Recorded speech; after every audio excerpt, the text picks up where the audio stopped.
Hikmah yang ke-117. Alima min kaddofa faqallala a'dadaha wa alimah tiyajaka fakassaro amdadaha. Artinya, alima Allah mengetahui min kaddofa adanya kelemahan engkau.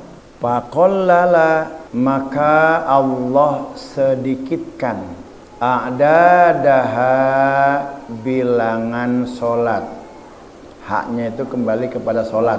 Wa alima dan Allah tahu ihtiyajaka keberhajatan engkau ila fadlihi kepada anugerah Allah. Pakasaro maka Allah perbanyak amdadaha pahala-pahala solat itu.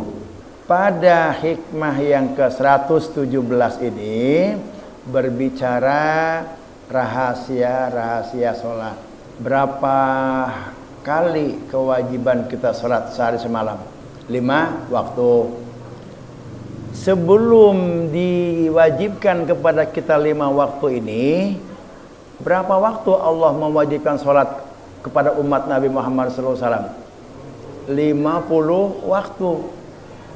Yaitu ketika terjadi dalam peristiwa Isra Mi'raj. Begitu langit ke-7 udah sampai Rasulullah langit ke-7, ketika naik ke Sidratul Muntaha, itu malaikat udah lepas, nggak sanggup dia untuk menemani, mendampingi Rasulullah. 2 malaikat Jibril, Mikail dari langit pertama, kedua, ketiga, keempat, kelima, keenam, ketujuh itu didampingi terus oleh 2 malaikat. Begitu sudah akan masuk ke Sidratul Muntaha, 2 malaikat ini nggak sanggup saya untuk masuk ke alam itu. Akhirnya Rasulullah masuk. Begitu masuk ke alam itu, hasil daripada pertemuan Muhammad Rasulullah dengan Allah itu membawa kewajiban sholat yang jumlahnya 50 waktu. Turun, begitu turun ke langit ke-7, ketemu dengan Nabi Musa. Kata Nabi Musa, wahai Muhammad, kamu dapat apa bertemu dengan Allah itu? Ini dapat oleh-oleh sholat umatku itu wajib 50 kali. Kata Nabi Musa itu, waduh nggak bisa, nggak bakalan, umatmu itu lemah. Udah minta lagi balik ke Allah, minta keringanan. Nurut Nabi Muhammad itu atas saran Nabi Musa, naik lagi dia, minta keringanan. Dikabulkan oleh Allah. Cuma dikabulkan 5 waktu, dari 45 dari 50 jadi 45. Turun lagi. Begitu turun, kata Nabi Musa, ditanya lagi, udah dikabulkan, dikurangi, udah berapa? Jadi 45. Waduh, itu juga masih banyak, masih kebanyakan.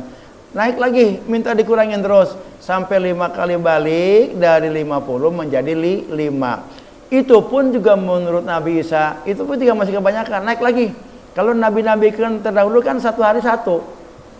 Nabi Adam cuma subuh doang, ya kan? Ini kamu 5 juga masih kebanyakan, minta lagi. Nah, terus kata Allah itu pun juga sudah sudah sangat sedikit dibanding dengan waktu yang aku berikan kepada engkau 24 jam. Nah, kalau 5 waktu, paling lama orang sholat 1 waktu itu 5 menit. Kalau sehari semalam itu 5 waktu, baru berapa? 25 menit. Sedangkan aku memberikan waktu kepada engkau itu 24 jam. Sekarang 24 jam diambil 25 menit. Jadi 23 jam 25 menit. Ya masa masih bisa kurang juga, masih lebih banyak kamu. Untukku, waktu yang 24 jam yang aku berikan kepada kamu itu, aku cuma minta 25 menit supaya engkau menghadap kepada aku. Akhirnya turun lagi 5 lah. Turun terus langit 6, 7, 8 sampai ke bumi. Sampai sekarang sholat wajib itu dari 50 menjadi 5. Kenapa Allah turunkan dari 50 menjadi 5? Kenapa? Nah, jawabannya di sini. Jawabannya alima min kaddofa. Itu karena Allah tahu karakter kamu dan kamu itu diciptakan Allah dalam keadaan lemah. Wa khuliqal insanu dha'ifa. Memang Allah yang menciptakan. Allah sangat tahu kondisi ciptaannya itu, makhluk yang Allah ciptakan itu. Dalam Quran surat An-Nisa ayat 28 Allah menyatakan wa khuliqal insanu dha'ifa. Manusia itu memang aku ciptakan dalam keadaan lemah. Oleh karena manusia itu Allah ciptakan dalam keadaan lemah, wa alima min kaddofa, Allah mengetahui bahwa manusia itu lemah, faqallala a'dadaha, maka Allah itu menyedikitkan bilangan-bilangan sholat yang tadinya 50 menjadi 5. Satu itu. Yang kedua, manusia itu karakternya malas. Karena karakter manusia itu malas, bosanan, lemah, maka jumlah sholat yang semula 50 Allah kurangi menjadi 5. Walaupun demikian, jumlah bilangan sholat itu dikurangi, tetap tidak mengurangi nilai sama dengan 50. Kenapa? Wa alimah tiajaka, karena Allah maha tahu, mengetahui keberhajatan kita terhadap pahala-pahala. Kita kan kalau beribadah itu kan maunya mintanya pahala aja kan gitu. Allah butuh dengan itu. Kenapa? Karena kita butuh nanti pada ketika mizan. Kita butuh untuk memberatkan timbangan kebaikan kita. Walaupun umpamanya sedikit saja berat timbangan kebaikan kita daripada timbangan kejelekan kita, insya Allah kita selamat. Mana tuh dalam Quran surat Al-Qari'ah, wa amma man sakulat mawazinuhu bahwa fi isyatir radiyah. Kalau amal kebaikannya berat, bahwa fi isyatir radiyah, maka dia ada dalam kehidupan yang menyenangkan di akhirat nanti. Wa amma man khafat mawazinuhu, kalau amal kebaikannya ringan justru lebih berat keburukannya, bahwa fa ummuhu hawiyah, maka dia tempatnya neraka.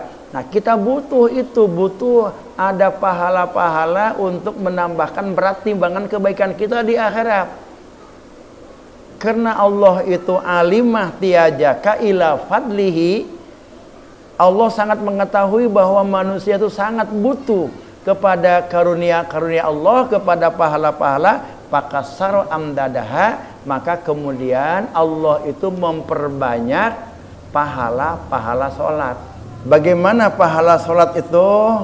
Syekh Abad Arundi mensarahkan hikam ini. Ayyuhal murid, wahai murid, i'lam alimallahu minka wujudad dha'ifi.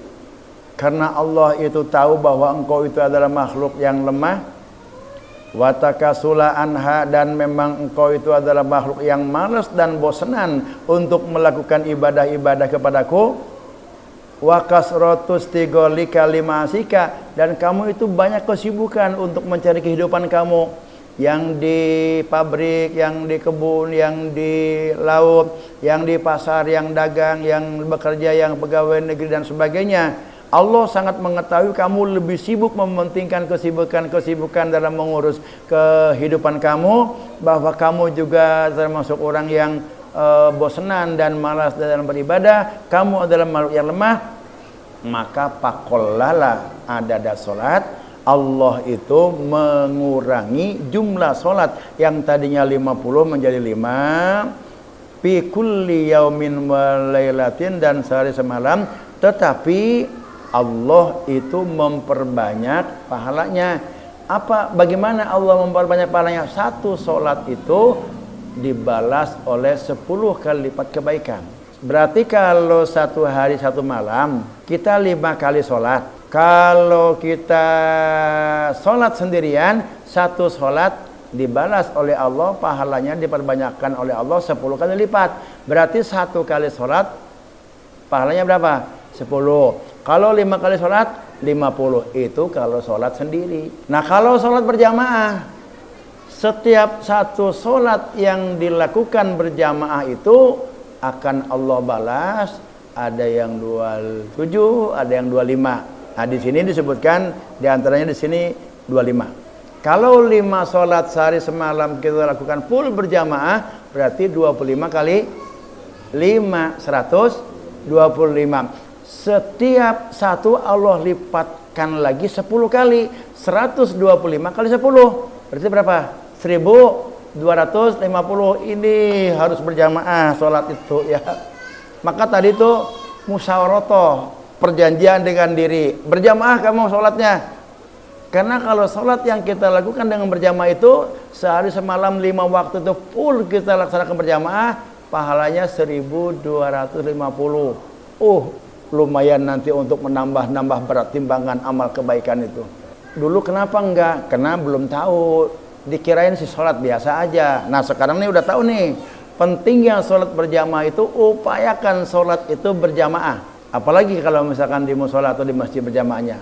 Dimanapun harus upayakan berjamaah. Tertarik nggak nih untuk sholat berjamaah nih? Tertariknya mah pengen.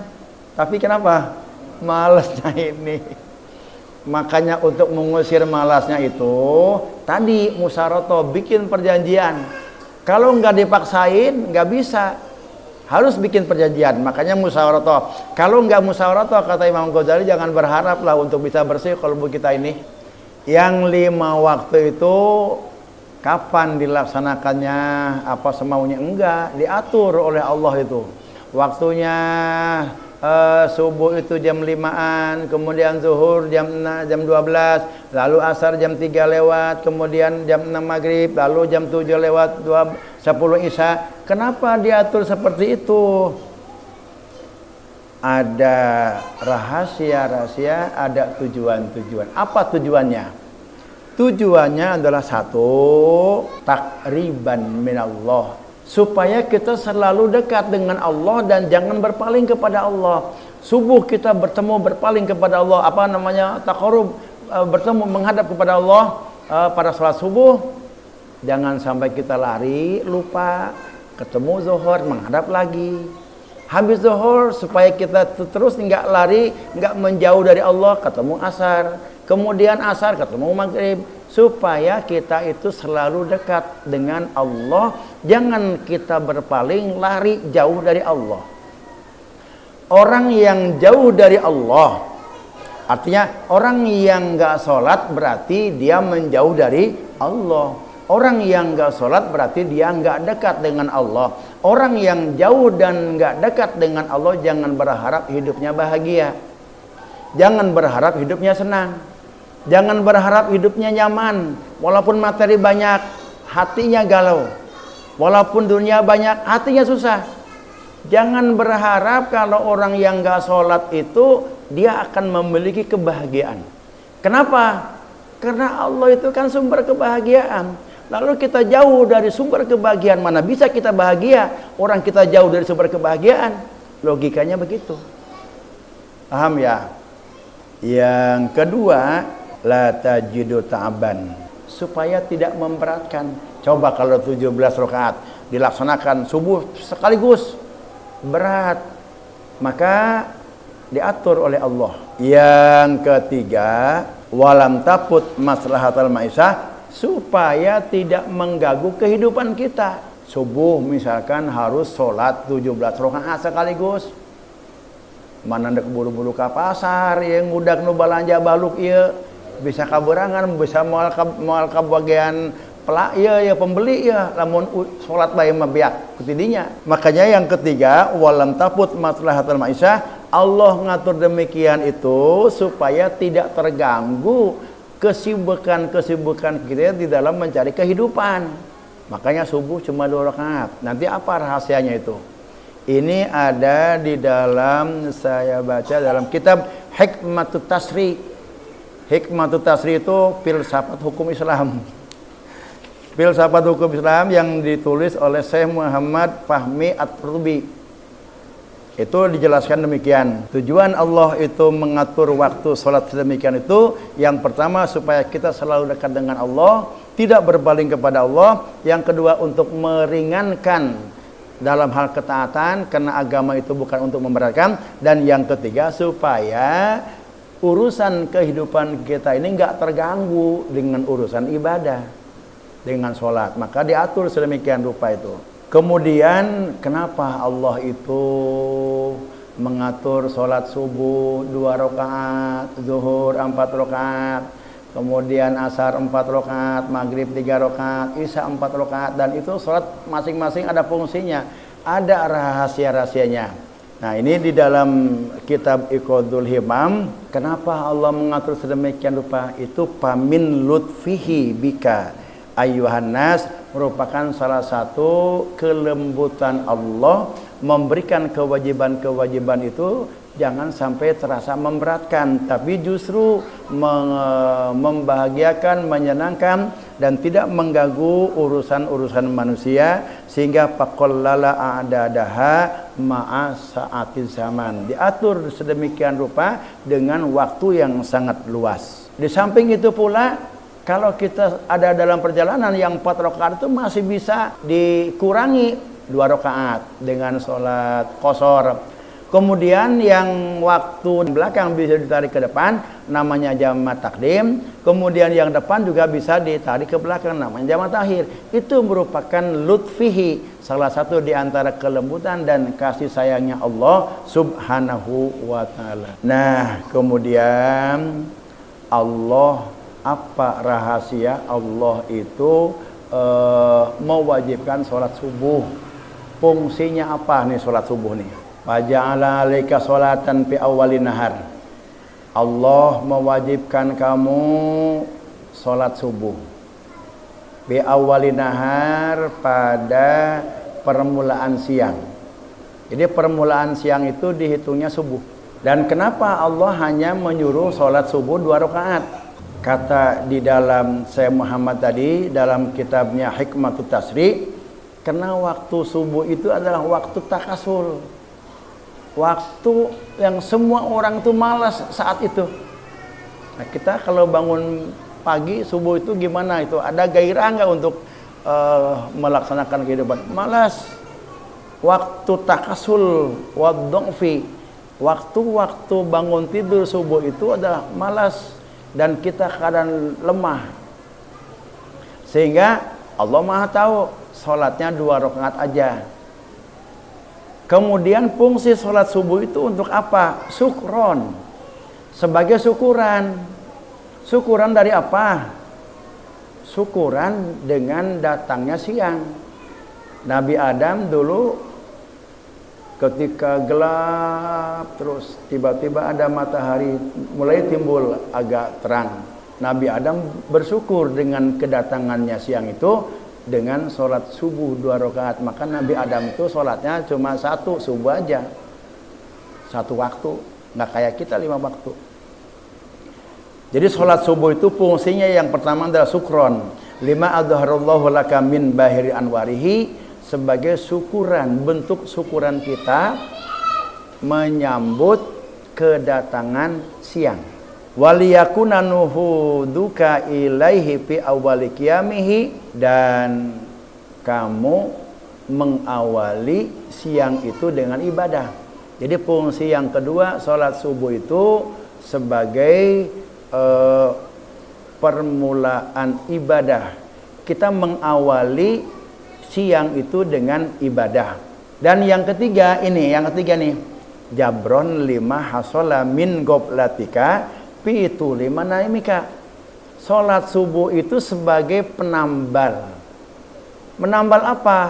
Menambal min goblatika pitu lima naimika. Menambal lupa kamu, goflah kamu, lalai kamu kepada Allah saat kamu tidur. Sholat isya nih jam 8, jam 9 atau jam 10 tidur. Ketika kita tidur, kecuali kalau sudah usul ma'rifatullah wali Allah mah, walaupun matanya pejam tapi hatinya mah tidak tidur. Kalau modal kita makan mata tidur, mata batin pun juga tidur pulas ya. Kadang-kadang lagi zikir juga tidur kita mah. Nah, untuk menutupi kelalaian dan lupa kita saat kita tidur, maka ditutupi dengan sholat subuh itu. Jadi 3 fungsi sholat subuh itu. 1, syukuran atas datangnya siang. 2, mengawali siang dengan ibadah. Yang ketiga, untuk menutupi lupa kita kepada Allah saat kita tidur. Nah itu. Yang keempat sebagai pembuka siang. Sehingga jumlah rakaatnya 2. Jadi ringan. Jadi sholat subuh itu adalah sebagai makanan, ibarat makanan sebagai pembuka. Kalau pembuka kan nggak banyak-banyak makannya, sarapan lah gitu, nggak banyak-banyak. Maka jumlah rakaatnya 2 rakaat. Jadi kalau orang yang tadi yang nggak sholat subuh bagaimana tuh? Dia tidak mensyukuri datangnya siang. Yang kedua, kalau orang nggak sholat subuh berarti dia tidak menutupi, tidak menambal kelalaian dan lupa dia kepada Allah saat tidur. Nah, sholat subuh.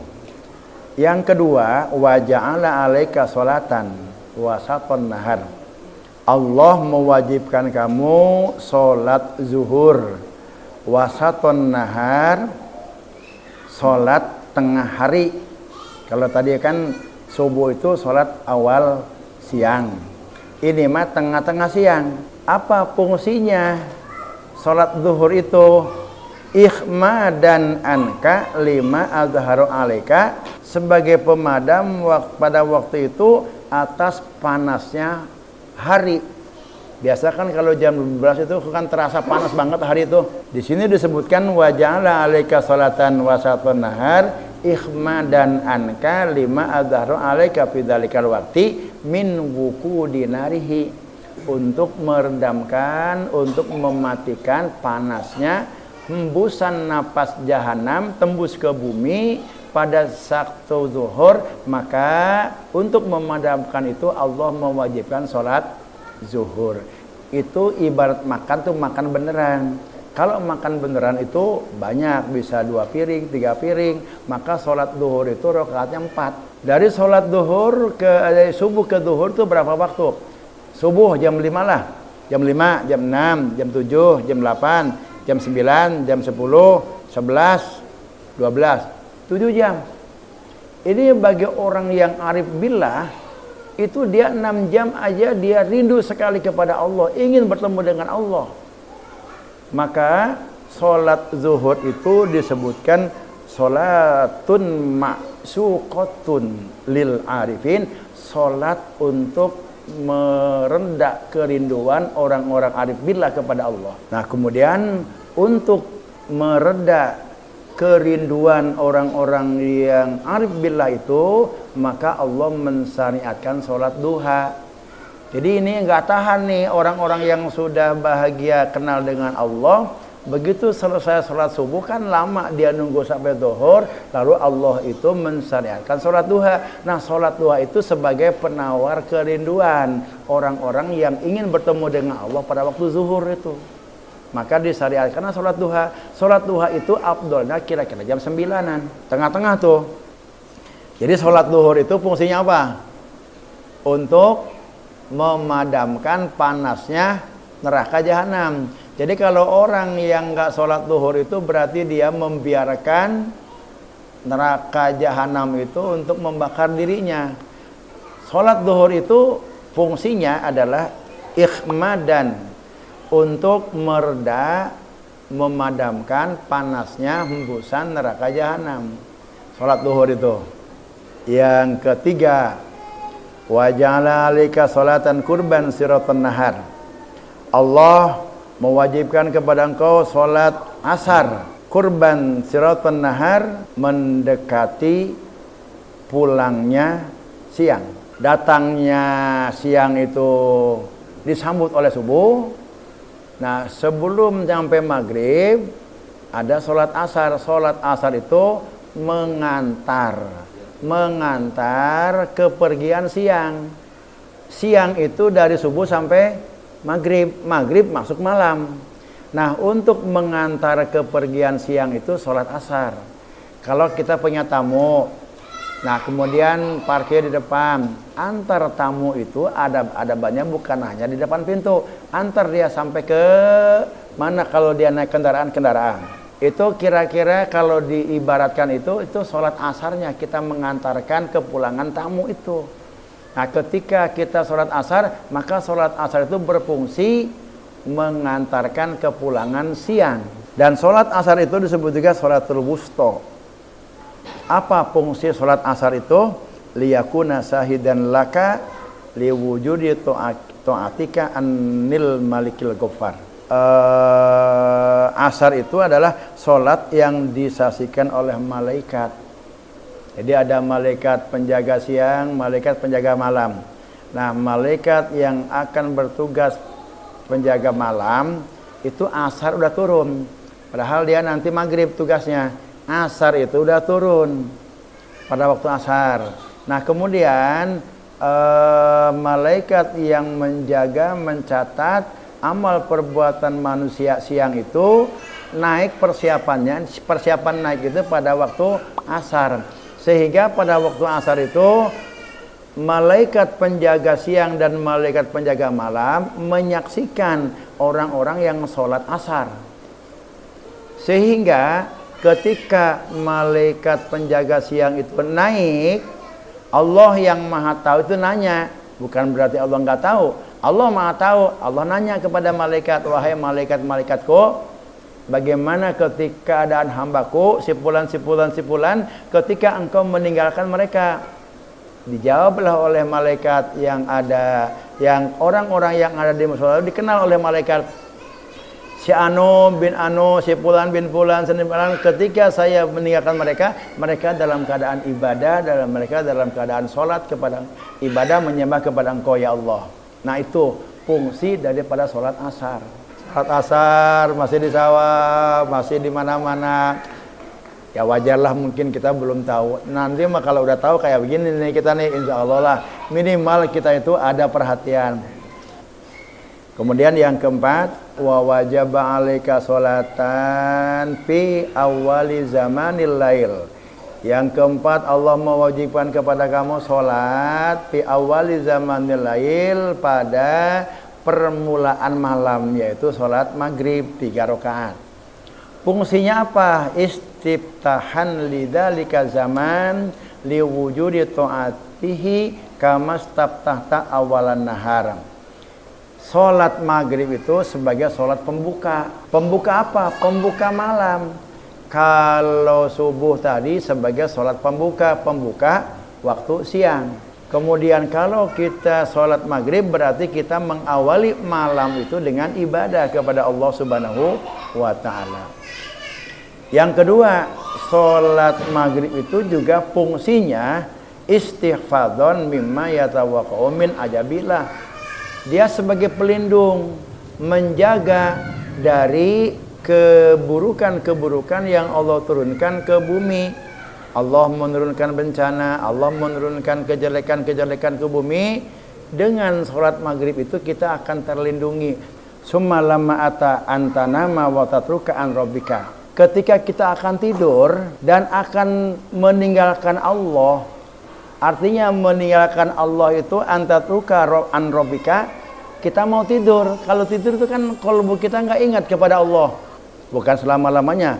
Meninggalkan Allah, pada saat kita tidur, wa tatamatta'a bi firasika, kita akan bersenang-senang dengan tempat tidur kamu, dengan apa yang ada tempat tidur kamu, bersenang-senang dengan kasur empuknya, bersenang-senang dengan istri, dengan mimpinya. Amaroka, Allah menyuruh kamu untuk sholat isya. Jadi sholat isya itu adalah sholat perpisahan, mengatakan perpisahan kepada Allah. Karena kita mau tidur. Nanti untuk menutupi kelupaan kita, kelalaian kita kepada Allah saat kita tidur, sholat subuh. Maka tadi ketemu lagi sholat subuh itu sebagai apa tadi fungsinya? Untuk menutupi kelalaian kita saat kita tidur. Jadi begitu nyambung tuh. Rahasia-rahasia dari kenapa subuh 2 rakaat, kenapa zuhur 4 rakaat, kenapa maghrib 3 rakaat, kenapa isya begitu dekat waktunya. Nah, itu dengan fungsi-fungsi masing-masing sholat itu, semua itu adalah untuk takarrub kita kepada Allah, agar kita selalu dekat dengan Allah, jangan berpaling kepada Allah. Orang yang dekat dan tidak berpaling kepada Allah, dia akan berbahagia. Orang yang jauh dari Allah dan berpaling kepada Allah, jangan berharap dia akan bisa hidup bahagia. Kenapa? Karena Allah lah sebagai sumber kebahagiaan, karena Allah lah sebagai sumber keselamatan, Allah sebagai sumber kenyamanan, Allah sebagai sumber segala-galanya. Maka kalau kita sholat berarti kita dekat dengan Allah. Kalau kita dekat dengan Allah, insya Allah hidup kita bahagia. Dunia akhirat hidup kita selamat, hidup kita aman, hidup kita nyaman. Hikam yang ke-118, wallahu alam bissawab.